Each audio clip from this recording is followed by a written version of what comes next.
Science and morality YouTube ఛానల్కు స్వాగతం. నా పేరు చైతన్య కిరణ్. నేను ఒక స్వతంత్ర పరిశోధకుడిని. డార్విన్ సిద్ధాంతాన్ని సైన్స్ పుస్తకాలలో చెప్పడం వల్ల చాలామంది డార్విన్ సిద్ధాంతంలో సత్యం ఉందని అనుకుంటున్నారు. కానీ ఈ పుస్తకంలో సైన్సు లేదు, సత్యము లేదు, శాస్త్రీయ పదజాలంతో అల్లిన కల్పిత కథ. సైన్స్కు ద్రోహం చేసి సూడో సైన్స్ను డార్విన్ ఎలా సృష్టించాడో గత వీడియోలలో చూసాం. చిన్నప్పటి నుండి మనం అనేక కథలు విన్నాం, చదివాం. ప్రతి కథలోనూ నీతిని బోధించే విషయం ఉండేది. డార్విన్ సిద్ధాంతంలో సైన్స్ లేదు. కనీసం డార్విన్ సృష్టించిన ఫిక్షన్ స్టోరీలో మనిషికి, మానవ సమాజానికి ఉపయోగపడే విలువలు ఏమైనా ఉన్నాయా? 1850 ప్రాంతంలో ప్రపంచం అంతటా స్వేచ్ఛ, సమానత్వం, సౌభ్రాతృత్వం కొరకు మహానుభావులు కృషి చేస్తున్నారు. అదే సమయంలో మానవ విలువల్ని మంటగలుపుతూ డార్విన్ ఎంతటి దుర్మార్గమైన సిద్ధాంతాన్ని సృష్టించాడో ఇప్పుడు చూద్దాం. చాలామందికి డార్విన్ పుస్తకం పేరు ది ఆరిజిన్ ఆఫ్ స్పీషీస్ అని మాత్రమే తెలుసు. కానీ డార్విన్ తన పుస్తకానికి పెట్టుకున్న పూర్తి పేరు ఈ విధంగా ఉంది. డార్విన్ తన పుస్తకానికి పెట్టుకున్న పూర్తి పేరు on the origin of species by means of natural selection or the preservation of favoured races in the struggle for life. మొదటిగా on the origin of species by means of natural selection అంటే ప్రకృతి ఎంపిక ద్వారా జీవజాతుల ఉత్పత్తి సంగతి చూద్దాం. Natural selection జీవజాతుల ఉత్పత్తికి కారణమని డార్విన్ చెబుతున్నాడు. ప్రకృతి ఎంపిక చేయడం ఏమిటి? డార్విన్ ఏం చెప్పాడో చూద్దాం. ఏదైనా జీవిలో ఉపయోగకరమైన వైవిధ్యం సంభవిస్తే అలాంటి ఉపయోగకరమైన వైవిధ్యం లేదా లక్షణం పొందిన జీవులు జీవన పోరాటంలో బ్రతికి మిగిలే అత్యుత్తమ అవకాశాన్ని కలిగి ఉంటాయి. వారసత్వం యొక్క బలమైన సూత్రం వల్ల ఈ లక్షణాలు వాటి సంతానానికి సంక్రమిస్తాయి. ఈ ప్రక్రియను నేను బలమైనది బ్రతకడం, సర్వైవల్ ఆఫ్ ద ఫిటెస్ట్ లేదా ప్రకృతి ఎంపిక, న్యాచురల్ సెలక్షన్ అంటాను. డార్విన్ తాను న్యాచురల్ సెలక్షన్ నియమాన్ని డిస్కవరీ చేశానని చెప్పుకున్న విషయాన్ని గత వీడియోలలో చూసాం. జీవులు స్థిరమైనవి కావని, అనివార్యంగా కాలగమనంలో మారిపోతాయని, అలా మారడానికి కారణం న్యాచురల్ సెలక్షన్ అని తన పుస్తకం పేరులోనే ప్రకటించిన డార్విన్ న్యాచురల్ సెలక్షన్ వివరాలలోకి వెళ్ళేసరికి కథను మరో మలుపు తిప్పి వేరే కారణాన్ని ప్రవేశపెడతాడు. అదేమిటో చూద్దాం. ఉపయోగకరమైన వ్యక్తిగత తేడాలు లేదా వైవిధ్యాలు ఏర్పడే వరకు ప్రకృతి ఎంపిక ఏమీ చేయలేదు.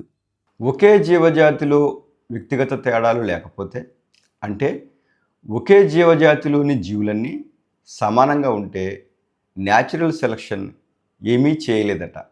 ఇప్పుడు న్యాచురల్ సెలక్షన్ కన్నా ముందు ఇండివిజువల్ డిఫరెన్సెస్ లేదా వేరియేషన్స్ అంటే ఏమిటో మనం తెలుసుకోవాల్సి ఉంది.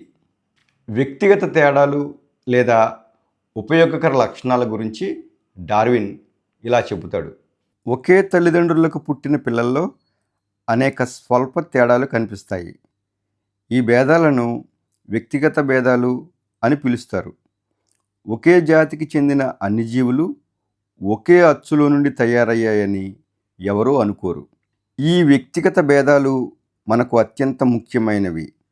ఇవి తరచూ వారసత్వంగా లభిస్తాయి. ఈ వ్యక్తిగత భేదాలు ప్రకృతి ఎంపిక పనిచేయడానికి అవసరమైన ముడి పదార్థం.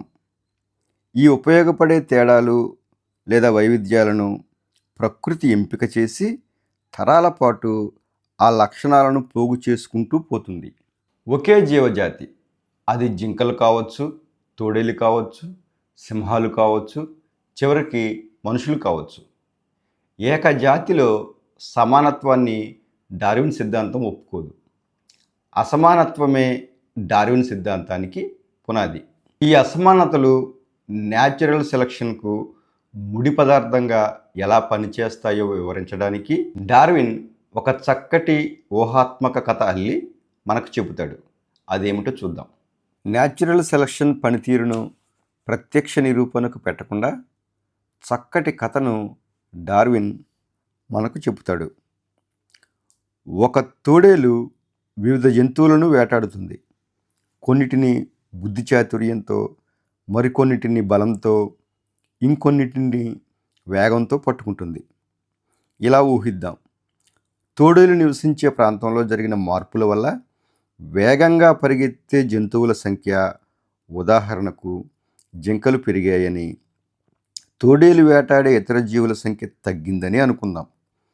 ఒక నిర్దిష్టమైన ఋతువులో తోడేలుకు ఆహారం దొరకటం కష్టంగా ఉండే కాలంలో వేగంగా పరిగెత్తగల సన్నగా ఉండే తోడేళ్ళు బ్రతికే అవకాశాలు ఎక్కువగా ఉంటాయి.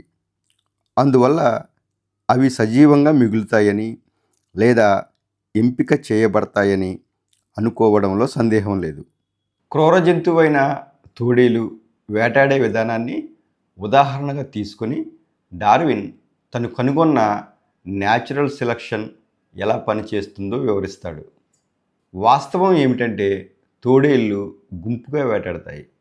ఒకవేళ డార్విన్ చెప్పినట్టు సన్నగా ఉండి వేగంగా పరిగెత్తే తోడేలు ఒక జింకను వేటాడి చంపినా ఆ జింకను అమాంతం మింగలేదు కదా. ఆ జింకను అది తినడం మొదలుపెట్టే లోపే బలమైన తోడేళ్ళు అక్కడికి చేరి దాని ఆహారాన్ని కొట్టేస్తాయి. డార్విన్ తాను డిస్కవరీ చేశానని చెప్పుకున్న న్యాచురల్ సెలక్షన్ను వివరించడానికి కూడా ఊహలనే ఆధారం చేసుకున్నాడు. న్యాచురల్ సెలక్షన్ను వివరించిన తర్వాత ఆ చాప్టర్ ముగింపులో తాను కనుగొన్న న్యాచురల్ సెలక్షన్ను డార్విన్ ఇలా వర్ణించాడు.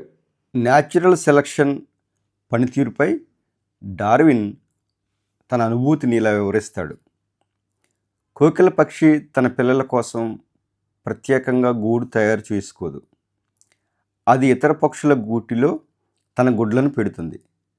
అలాగే కొన్ని చీమలు ఇతర చీమల స్థావరాలపై దాడి చేసి వాటి గుడ్లను ఎత్తుకొచ్చి తమ స్థావరంలో పెరిగేలా చేసి తరువాత వాటిని బానిసలుగా మార్చుకుంటాయి. ఈ సంఘటనలు అన్నిటినీ డార్విన్ ఇలా వర్ణిస్తాడు. పిల్ల కోకిల తన పోషక పక్షి పిల్లలను గూడు నుండి బయటకు నెట్టివేయడం, చీమలు ఇతర చీమలను బానిసలుగా మార్చుకోవడం, ఇచ్చినోమోనిడే కీటకాల లార్వాలు సజీవంగా ఉన్న గొంగళి పురుగుల శరీరంలో పెరుగుతూ ఆ గొంగళి పురుగు అంతర్గత అవయవాలు తింటూ పెరగడం వంటి ప్రవృత్తులు ప్రత్యేకంగా సృష్టికర్త చేయబడిన ప్రవృత్తులుగా కాక సమస్త జీవుల అభివృద్ధికి దారితీసే ఒకే సాధారణ నియమం వల్ల కలిగిన చిన్న ఫలితాలుగా పరిగణించడం ఎంతో సంతృప్తికరంగా ఉంటుంది. ఆ సాధారణ సూత్రం ఏమిటంటే జీవులు విస్తరిస్తాయి, మారతాయి, బలమైన వారు బ్రతకడానికి అనుమతించు, బలహీనులు మరణించడానికి అనుమతించు. తాను కనుగొన్న న్యాచురల్ సెలక్షన్ పనితీరును వివరిస్తూ డార్విన్ పొందిన అనుభూతిని సంతృప్తి అంటారా లేక పైశాచిక ఆనందం అంటారా? పిల్లకోకిల పక్షి ఇతర పక్షి గూటిలో పెరుగుతూ ఆ గూటికి చెందిన పిల్ల పక్షిని బయటకు నెట్టివేయడం, చీమలు తోటి చీమల్ని బానిసలుగా చేసుకోవడం, ఈ చర్యలన్నీ దేవుడి సృష్టి ద్వారా జరుగుతున్నవి కావు, ప్రకృతి ఎంపిక నియమం ప్రకారం జరుగుతున్నాయని డార్విన్ వివరిస్తున్నాడు. ఈ సూత్రం అడవి జంతువులకు మాత్రమే అని ఎవరైనా అనుకోవచ్చు. ఆ డౌట్ను కూడా డార్విన్ క్లారిఫై చేశాడు. ఒక జంతువుకు వర్తించే సూత్రం అన్ని జంతువులకు అన్ని కాలాలలోనూ వర్తిస్తుంది. అయితే ఆ జంతువులు వైవిధ్యాలను లేక తేడాలను పొంది ఉండాలి, లేకపోతే ప్రకృతి ఎంపిక పనిచేయదు. ఇదే విషయం మొక్కలకు వర్తిస్తుంది.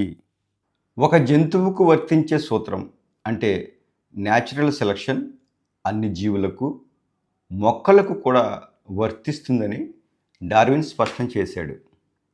By craft, by strength, by fleetness. ఇలా ప్రత్యేక సామర్థ్యాల వల్ల ఆహారం పొందడం న్యాచురల్ సెలక్షన్ సిద్ధాంతంలో భాగమని, తప్పు ఒప్పు అన్న ప్రసక్తే ఉండదని డార్విన్ సిద్ధాంతం చెబుతుంది. ఈ సందర్భంలో బై క్రాఫ్ట్ అంటే ఏమిటి?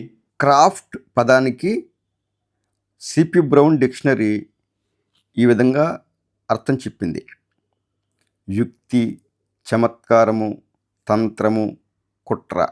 తమ మనుగడ కోసం జీవులు ఎలా ఆహారం పొందినా డార్విన్ సిద్ధాంతం ప్రకారం అది సమంజసమే. నీతి, నిజాయితీ, సమభావం, సహకారం వీటికి డార్విన్ సిద్ధాంతంలో చోటు లేదు. డార్విన్ అంతరంగం అర్థం కావాలంటే డార్విన్ కాలంలో తెల్లవాళ్ళు చేస్తున్న దుర్మార్గాలు మనం తెలుసుకోవాలి. 7 తరాలు. ఇది కథ కాదు, కన్నీటి వ్యధ. 1750లలో మొదలవుతుంది. కొంటా కింటే అనే 15 సంవత్సరాల ఆఫ్రికన్ పిల్లవాడు మధ్యలకు కర్ర కోసం అడవిలో వెతుకుతున్నప్పుడు స్వేచ్ఛగా సంచరించే ఆ బాలుడిపై తెల్లవాళ్ళు దాడి చేసి సంఖ్యలతో బంధించి ఓడలలో అమెరికా తీసుకువెళ్ళి అమ్మేస్తారు. ఇలా చాలామంది ఆఫ్రికన్లను తెల్లవాళ్ళు అపహరించి సంతల్లో పశువుల్లాగా అమ్మేస్తారు. అలా అపహరించబడి, అమ్మబడి పశువులాంటి జీవితాన్ని అనుభవించిన దారుణమైన జీవితాల చిత్రణే ఈ పుస్తకం. బానిసల జీవితం, బానిసల పిల్లల జీవితం ఎంత దుర్భరంగా ఉండేదో ఈ పుస్తకం కళ్ళకు కట్టినట్టు చూపిస్తుంది. కొంటా కింటే కూతురు కిజీ తన తండ్రి మాటల్ని గుర్తు చేసుకున్న సందర్భం ఒకసారి చూద్దాం. నిగ్గరుగా బతకడం అంటే ఏమిటో తనకు తెలిసిపోయింది. నల్లవాళ్ళ బతుకుల్ని దుఃఖభాజనం చేసే తెల్లవాళ్ళ సత్తాకు అవధులు లేవు. నల్లవాళ్ళని తామెవరో కూడా తెలుసుకోనీయకుండా, పరిపూర్ణ మానవులుగా జీవించనీయకుండా నొక్కివేయడం అనేదే తెల్లవాళ్ళు చేసిన ఘోర కిరాతకం. ఆఫ్రికన్లను వారి సొంత గ్రామాల నుండి ఎత్తుకొచ్చి బానిసలుగా చేసుకోవడం, మనుషుల్ని సంతల్లో అమ్మడం, ఇదంతా న్యాచురల్ సెలక్షన్ ద్వారా తెల్లవాళ్లకు సంక్రమించిన ఉపయుక్త వైవిధ్యంగా డార్విన్ సిద్ధాంతం చెబుతోంది. ఇది కేవలం ఆఫ్రికన్లకు సంబంధించింది మాత్రమే కాదు. ప్రపంచవ్యాప్తంగా సాటి మనుషుల్ని హీనంగా చూస్తూ దోపిడీకి పాల్పడిన వారందరూ ప్రాచీన కాలంలో మతధర్మశాస్త్రం పేరిట సమర్థించుకుంటే దానినే డార్విన్ శాస్త్రీయంగా సమర్థించాడు. క్లుప్తంగా చెప్పుకోవాలంటే డార్విన్ మనుషుల మధ్య సమానత్వానికి తన సిద్ధాంతం ద్వారా మంగళం పాడాడు. ఇప్పుడు డార్విన్ తన పుస్తకానికి పెట్టుకున్న రెండో పేరును పరిశీలిద్దాం. డార్విన్ తన పుస్తకానికి పెట్టుకున్న రెండో పేరు the preservation of favoured races in the struggle for life. Darwin పుట్టకముందే మానవ శాస్త్రం ప్రకారం ప్రతి జీవజాతిని యూరప్ శాస్త్రజ్ఞులు ఉపజాతులుగా విభజించారు. హోమోసేపియన్స్గా పరిగణించబడ్డ మనుషులను కూడా ఉపజాతులుగా విభజించారు. అవేమిటో ఇప్పుడు చూద్దాం. ప్రపంచంలోని మానవులందరినీ 3 రకాలుగా విభజించారు. 1 శ్వేతజాతి లేక కాకసోయిడ్, 2 పసుపు జాతి లేక మంగోలాయిడ్, 3 నలుపు జాతి లేక నీగ్రోయిడ్. ఈ విధంగా విభజించబడ్డ మానవ జాతులలో యూరప్కు చెందిన వాళ్ళందరూ శ్వేతజాతి లేదా కాకసోయిడ్ జాతికి చెందిన వాళ్ళు. శ్వేతజాతి వాళ్ళు మిగిలిన వారి కంటే అధికులని వాళ్ళను వాళ్ళు ప్రకటించుకున్నారు. డార్విన్ కూడా ఆ జాతికి చెందినవాడే. డార్విన్ డిస్కవరీ అయిన న్యాచురల్ సెలక్షన్ మానవ జాతుల భవిష్యత్తు విషయంలో ఏ విధంగా పనిచేస్తుందో డార్విన్ ఒక ఉత్తరంలో ఇలా చెబుతాడు. అత్యంత నాగరికమైనవిగా పిలువబడే కాకసోయిడ్ జాతులు జీవన పోరాటంలో టర్కిష్ జాతిని పూర్తిగా ఓడించాయి. సమీప భవిష్యత్తులో ప్రపంచవ్యాప్తంగా తక్కువ జాతులు ఉన్నత నాగరిక జాతులచే పూర్తిగా తుడిచిపెట్టబడతాయి. వేటగాడు చరిత్ర రాస్తే ఏ విధంగా ఉంటుందో దానికి డార్విన్ సిద్ధాంతం ఏమాత్రం తీసిపోదు. డార్విన్ సిద్ధాంతం శాస్త్రీయమైనదా లేక ఆధిపత్య సిద్ధాంతమా? మనుషుల్లో తమ శ్వేతజాతి గొప్పదని భావించిన డార్విన్ మహిళల విషయంలో ఏం చెప్పాడో చూద్దాం. పురుషుడు స్త్రీ కంటే ఎక్కువ ధైర్యవంతుడు, పోరాట పటిమ కలిగినవాడు, శక్తిమంతుడు మరియు అధిక సృజనాత్మక మేధస్సు కలవాడు. స్త్రీ పురుషుల మధ్య మేధో సామర్థ్యంలో ప్రధానమైన తేడా ఏమిటంటే పురుషులు ఏ విషయంలో చూసినా స్త్రీల కంటే ఉన్నతమైన స్థాయిని సాధిస్తారు. అది లోతైన ఆలోచన కావచ్చు, తర్కం కావచ్చు, కల్పన కావచ్చు మరియు కేవలం ఇంద్రియాలు చేతులను ఉపయోగించే సామర్థ్యం కావచ్చు. శ్వేతజాతి గొప్పది, మగవాళ్ళు అధికులు, ఇదంతా శాస్త్రీయమైన పరిశీలనేనా? డార్విన్ తన ఆధిపత్య పురుషాధిక్య భావజాలంతో సృష్టించిన సిద్ధాంతం జాత్యహంకార భావనకు దోహదపడి దుర్మార్గమైన మారణకాండకు కారణమైంది. మానవ సమాజం అనేక అమానవీయ సంఘటనల్ని చవిచూసింది. వాటన్నిటినీ సరిదిద్ది మన పెద్దలు రాజ్యాంగం ఏర్పాటు చేశారు. గతంలో చోటు చేసుకున్న అమానవీయ సంఘటనలు అన్నిటినీ శాస్త్రీయమైనవిగా సమర్థించిన డార్విన్ సూడో సైంటిఫిక్ సిద్ధాంతాన్ని నేడు ప్రచారం చేయడం, పిల్లలకు పాఠాలుగా చెప్పడం ఎంతవరకు సమంజసం? మీ అభిప్రాయాన్ని కామెంట్ రూపంలో తెలియజేయండి. డార్విన్ సిద్ధాంతంలో సత్యం లేదు, విలువలు కూడా లేవు. కనీసం కథగా కూడా చెప్పకూడని సిద్ధాంతాన్ని సైన్స్ పేరుతో ప్రచారం చేయడాన్ని తీవ్రంగా ఖండిద్దాం. ప్రతి ఒక్కరికి తెలియచేద్దాం, మానవ విలువల్ని కాపాడుకుందాం. ఈ వీడియో మీకు నచ్చితే లైక్ చేయండి, షేర్ చేయండి, ఈ ఛానల్ను సబ్స్క్రైబ్ చేయండి. Thank you for watching.